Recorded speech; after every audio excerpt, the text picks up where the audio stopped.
नमस्कार साथियों, तो स्वागत है आपके अपने YouTube चैनल सृष्टि टेक पे। आज हम लोग किरचॉफ्स करेंट लॉ, जिसे हम केसीएल शॉर्ट फॉर्म में बोलते हैं, आज हम लोग किरचॉफ्स करेंट लॉ के बारे में जानेंगे और इसको किस तरह से प्रैक्टिकली प्रूव किया जाता है उसके बारे में जानेंगे। तो देखिए, किरचॉफ्स का जो करंट का नियम है वो क्या कहता है, किसी भी जंक्शन, जिसे हम लोग नोड बोलते हैं, किसी भी जंक्शन पे आने वाले करंट का योग जंक्शन से बाहर जाने वाले करंट के योग के बराबर होता है। मतलब बीजगणितीय योग जो होगा वो नोड पे क्या होगा, हमारा शून्य होगा। तो हमारा जो नियम है, केसीएल का नियम ये बताता है कि किसी भी जंक्शन पर आने वाले धाराओं का योग उस जंक्शन से जाने वाले धाराओं के योग के बराबर होता है।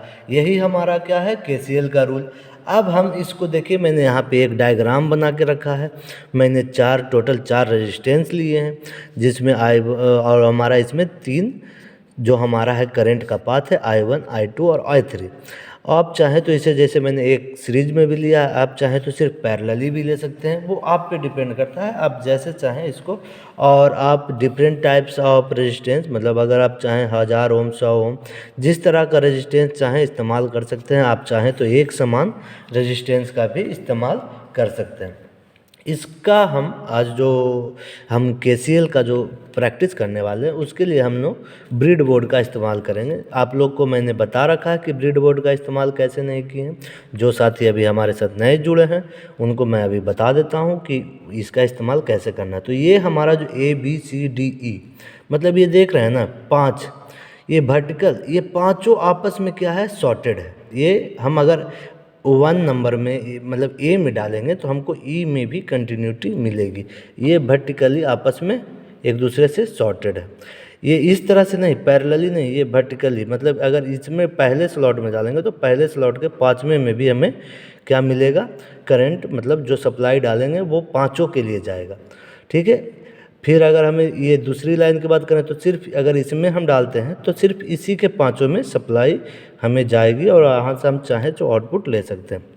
जो ऊपर की लाइन है, ये जो ऊपर की लाइन है, ये 10 भाग में बटी हुई है और इसको 10 भाग में बटा होने के कारण से इसे 5-5 भाग में रखा गया है। अगर आप ऊपर के, अगर आप मान लीजिए, सपोज कीजिए यहाँ करंट डालते हैं सबसे फर्स्ट में, तो आपको ये 5वें वाले के लास्ट तक आपको ये करंट, मतलब ये इस तरह से आपस में पैरेलली सॉर्टेड रहती है कि यहाँ आप करंट डालेंगे तो आपको यहाँ भी मिलेगा। नीचे वाले में अगर डालेंगे तो नीचे वाला भी ये इस तरह से वर्टिकली पैरेलली आपस में कनेक्टेड है। ठीक है। ये इस तरह से इधर पांचों कनेक्टेड है, इसका नीचे वाला इस तरह से ही है। तो अब हम इस पे, इस डायग्राम के अनुसार, जो हमारा ये डायग्राम मैंने बना कर रखा है, उसके हिसाब से मैं इस पे आपको मतलब रेजिस्टेंस को लगाकर दिखाता हूँ। आपको रेजिस्टेंस लगाते समय ये ध्यान रखना है कि जो ये आपका जो पोर्ट है, वो पोर्ट के प्लेट से बढ़िया से आपका ये रेजिस्टेंस टच करे। तो देखिए, मैंने I1 जो R1 है उसको यहाँ पे लगा दिया है। अब मैं R2 जो हमारा है उसको लगाऊंगा। तो मैं R2 क्या है, ये हमारा इसी के सीरीज में, तो मैंने क्या बोला था कि ये वर्टिकली आपस में सॉर्टेड है। तो मैं यहाँ पे I2 को प्लेस करूँगा। ठीक है। और दूसरा इधर कहीं भी लगा दूंगा, जहाँ ये लगाते समय ध्यान रखना है कि ये नीचे की प्लेट में टच करे। फिर इसी के सीरीज में मुझे R3 भी लगानी है। तो मैं इसी के सीरीज में इस तरह से, मैं यहाँ पे देखिए, मैं पहले इसको बढ़िया से इस तरह से, ये देखिए यहाँ लगाया, फिर एक ये देखिए इसी के सीरीज में मैंने लगा दिया R3 को। और जो हमारा R4 है, जो हमारा चौथा रेजिस्टेंस है, ये नोड के पैरेलली, कहने का मतलब यहाँ से जो इसका नोड पे ही लगेगा जहाँ पे आपस में ये एक दूसरे से जुड़े हुए हैं। देखिए, आपको आई होप दिख रहा हो मैंने किस तरह से इसका कनेक्शन किया है। ठीक है। अब मैं इसके लिए, मैंने यहाँ पे एक वेरिएबल बैटरी, मतलब डीसी पावर सप्लाई सोर्स इस्तेमाल किया है, जो मैंने पिछले वीडियो में भी इस्तेमाल किया था, डीसी पावर सप्लाई सोर्स। मैं इसमें अभी इसी से आपको डीसी पावर सप्लाई का दूंगा और इससे आपको कनेक्शन करके मतलब इसका जो एम्पियर करंट है उसको ज्ञात करके देखने वाले हैं हम। अभी मैंने इसे डीसी पावर सप्लाई से जोड़ दिया है और मुझे इसका एक्चुअली करंट ज्ञात करना है, तो मुझे बार बार ये हमारा सर्किट को ब्रेक करके एम्पियर को चेक करेंगे, क्योंकि एम्पियर हमारा जो है वो सीरीज में चेक करते हैं। पहले मैं यहाँ पे देख लेता हूँ कि हमारा जो डीसी सोर्स है वो कितना वोल्टेज आउटपुट दे रहा है। तो मैं यहाँ पे लगा के ये हमारा जो डीसी पावर सप्लाई है, आपको इधर रख देता हूँ मल्टीमीटर ताकि आपको दिख सके।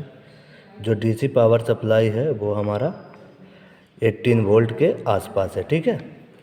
तो अब मैं बारी बारी से इसमें एम्पियर को चेक करूँगा।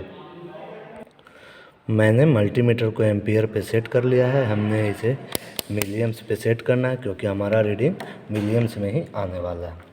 तो मैं इसे 400 मिलियम्स पे लगाया हूँ।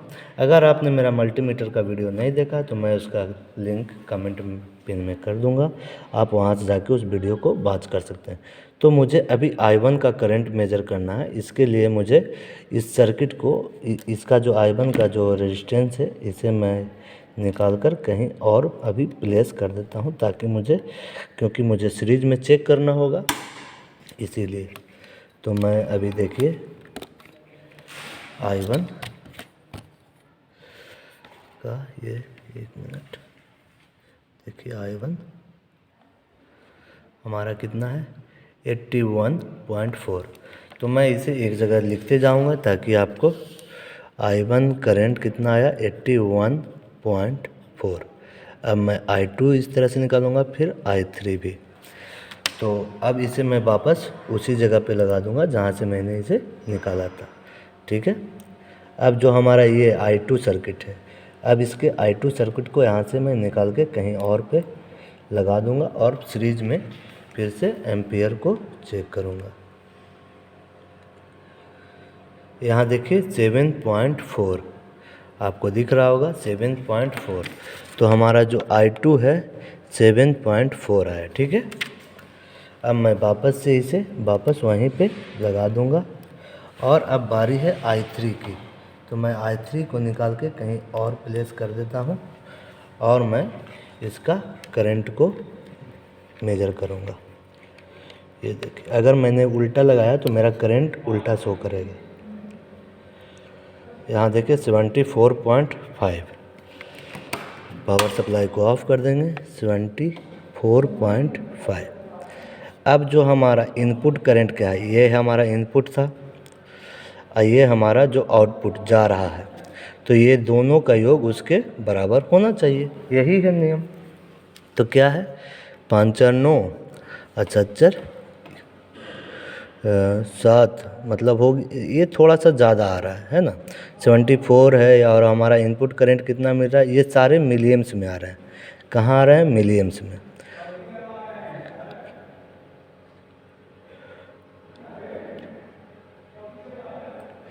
एट्टी 1.9। तो जो हमारा इनपुट करंट कितना था, जो हमारा नोड पे हमारा जो KCL का नियम क्या बोलता है कि जो नोड पे आने वाले करंट का योग जाने वाले करंट के योग के बराबर होता है। तो हमारा जो I1 था, I1 81.4 आ रहा है और जो हमारा I2 और I3 करंट जो जा रही है वो 81.9 है। तो इससे हमारा ये रूल है जो प्रूव होता है कि KCL का नियम जो कहता है कि जो शाखाओं मतलब जो नोड की ओर आने वाली करंट है और जो नोड से बाहर जाने वाले करंट का बीजगणितीय योग क्या होता है, शून्य होता है। तो आई होप आपको ये वीडियो समझ में आई हो। अगर आपको वीडियो अच्छी लगी हो तो लाइक करें, शेयर करें और हमारे चैनल को सब्सक्राइब ज़रूर करें। चलिए मिलते हैं नेक्स्ट वीडियो में, तब तक के लिए धन्यवाद।